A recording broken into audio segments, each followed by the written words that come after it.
Okay. Go ahead. Okay, good afternoon, ladies and gentlemen. I actually want to brief you on the outcome of our visit. Our client today, Nnamdi Kanu. As you are aware, we were there on Thursday last week with our partner from US, his legal representative from US, who's Fein. And we were unable to see him last week Thursday. They told us that someone who's supposed to receive us was a special assignment, and such we can't see him. So we left and very disappointed. Very disappointed, and today we went back today because the Mondays and Thursdays are visiting days. So we went back today, and unfortunately, his friend was not allowed to visit him. I was only permitted to see him. So, but I insisted on knowing the reason why he was denied access to him today. They were kind of vague in their reasons. They told me that first of all, there was a directive from the top that cannot be allowed access. There was no approval for him to join me in the visit. Two, that on further inquiries, they told me that he is coming from a foreign jurisdiction as such. The order of the court that allows lawyers to see him does not extend to cover him. So as such, they can't be part of the team. So that's actually what I took home from what they told me. I saw him, and unfortunately, wasn't aware that we are there on Thursday. Because he expected to see us on Thursday in line with the guideline of the court, but he did see us. He was not aware that we came in the first place. Saw him, he's stable. It's fairly convictions. And we discussed other engagements regarding the legal undertakings and also things we are to do. So what Bruce Fein is here is going to also address the people on his experience in Nigeria before leaving, and also his next line of action, and also how he feels about the entire thing that happened today. We believe something must have led to it, and we believe that there was victory in the end of the day, because I believe something is going on somewhere, and I cannot be far from now to be out. So let's find Mr. Professor can talk to the world about your experience in Nigeria. How you were denied access today to see a client you came all the way from the US to see, and also what you think to do going forward. Yes, well, thank you for that introduction.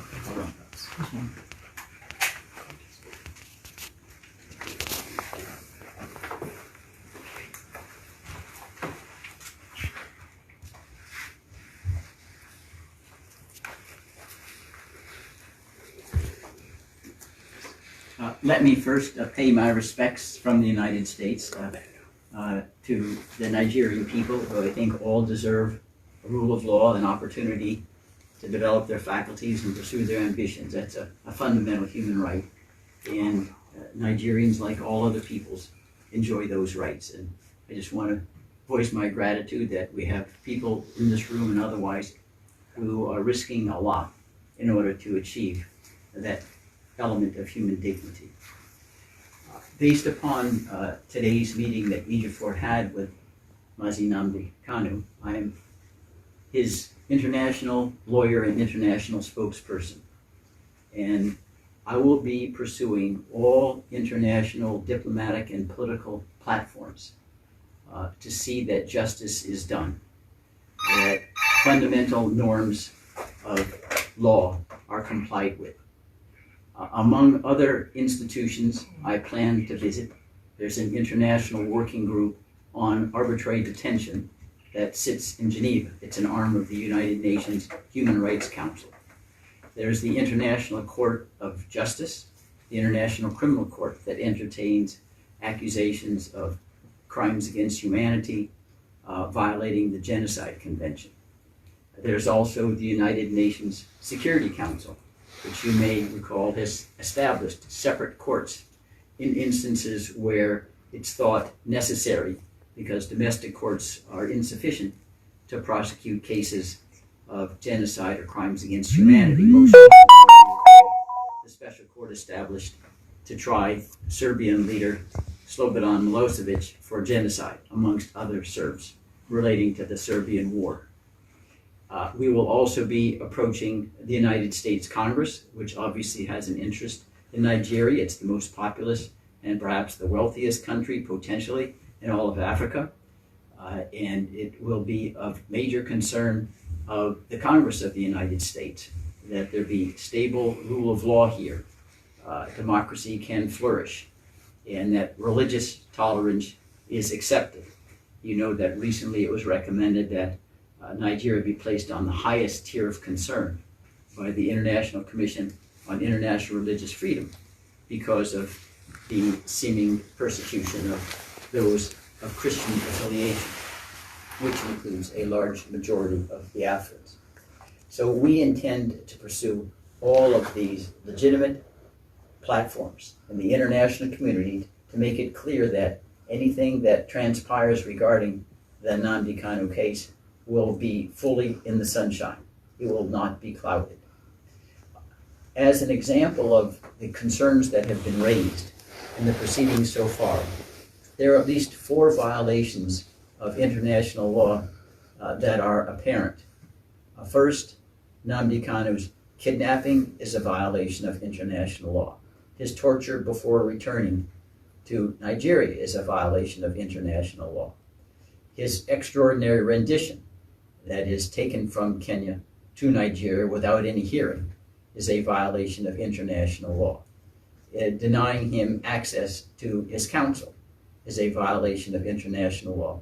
These principles are called, in legal terminology, jus cogens. That means they're principles of law that apply everywhere. No state can renounce them because they're so universally recognized as fundamental to civilization. So that's why this case has raised grave concerns under international standards. And I think the international community would be seriously grieved if these weren't remedied, which is why I will be approaching them, again, with the full backing. I am the echo chamber, if you will, of Nnamdi Kanu. I am optimistic that he will be released soon. Thank you so much. That's essential, and I believe Nigeria will come to understand that to be in compliance with international law of the most fundamental sort is a lot better for all the Nigerians, including the government of Nigeria, than being a scofflaw. So that's a summary of where we are. I'm leaving tomorrow back to the United States, and the agenda will be pursued there. Thank you. Are we done? No. Can you tell us the state of the health of your clients today? How, when you met with him at the facilities, what is the state of his health and his general well-being? Well, I was not able to see him. Maybe we came late when I started them. When I was talking, they didn't allow him to see come in. They didn't clear him according to what I said. They told me there was a directive, there was an approval for our request for him to see him. So, but usually before the visit, we usually notify them about our coming formally. And so they said there was an approval. And when I insisted to know more, they said that a lawyer called to Nigerian, it's not that quite somebody's institution. He came in all the way from the foreign country. She approached the court to get further approval to that effect. I understand that should be a flimsy excuse. That's not the point. We know the point I've seen him. And then, though, of course, we know we have other applications pending before the courts for him for a advanced medical attention to give it to him, which I believe anytime it's hard, the court will deliver a ruling on the merit in that respect. So, the fact that he's being kept in a solitary confinement is enough for sure, of course, mental wise. And of course, you see, the lawyer came all the way from the United States, spent 18 hours airborne to see his client. He was eventually not allowed to see him. So, and you know what it means. So, and also, he's being subjected to that form of torture, where he has no access to the larger world, limited access to his lawyers. So, and also, there is need for advanced medical attention to be given to him. We insist, because we can't tell the world actually whether he's healthy today or not. He may look healthy, of course, you see him, say he's healthy, maybe look healthy as he's looking at him. But inwardly, he can't determine what he's passing through. And apart from, against the backdrop of the fact that he was subjected to all forms of torture and inhuman treatment when he was abducted in Kenya before his traditional rendition to Nigeria. So that's why we are calling, and also we're calling for an advanced medical attention to by independent medical experts. So that application is before the court, so because the court has to give an order. So and also, if it be, I've written to the service, I will make a formal application to them in that regard. That if they will allow us, because you see, it's only living that can face the death, that can face trial. So they can allow us for somebody to come and look at him. And conduct a thorough medical examination. Let us know if there's any issue. It hasn't been disclosed. So as it stands today, I can't confirm to the world that it's 100% healthy until when an independent person investigating medical wise. So taking into consideration the fact that he was tortured, that was also inflicted with severe injuries and harms when he was abducted in Kenya. So and which I believe is still taking treatment today on account of that. The facial looking is not. We need an independent medical expert to examine here. So thank you so much. Okay. You are distracting. Just a simple question. My question is, you have disclosed your plan to go to ICC, US Congress and others. Are you going to join Kenya that allegedly played a major role in the abduction of Nnamdi Kanu? Are you going to... No, let me correct an impression, please. If you are asking questions, don't talk about allegedly here. Okay. We're talking about something clear and direct. As a matter of fact, when Kenya come today challenging what they did.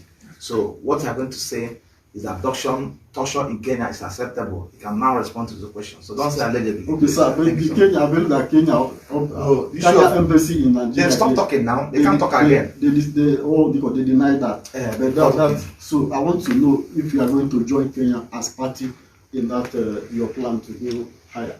Well, to the extent that Kenya was complicit in acting in collusion, they are co-conspirators and equally liable under international law. They can't wipe their hands like Pontius Pilate and say, well, we had nothing to do with it. And the standard we will use, it may well be that is often done. We would approach Kenya and say, if you give us evidence, we may refrain from naming you. That's often done. They would turn and benefit us as a witness. Because we know, the chief culprit here, the moving factor is Nigeria. Kenya wouldn't have done this spontaneously on its own. So the way in which Kenya becomes implicated will depend on the facts and how cooperative they are. Mm-hmm. So what I would like to know is, what happens if all sources or all this international courts and all of that, what if they fail to help you get justice? What else will you do?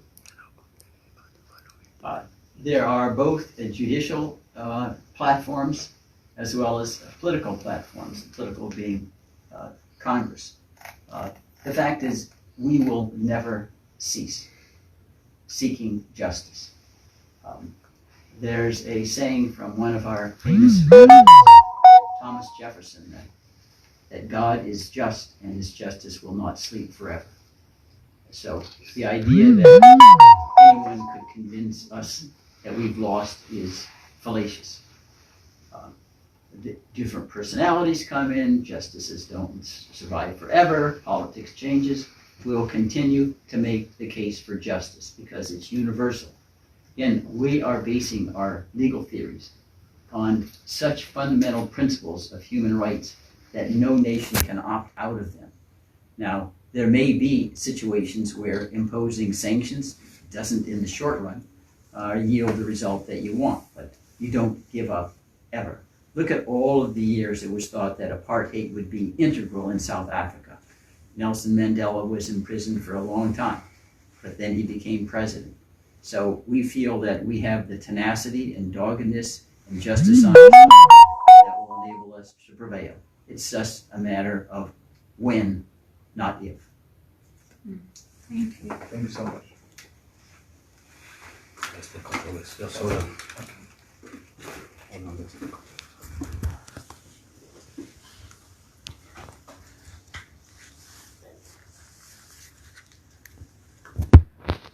Entering the shot.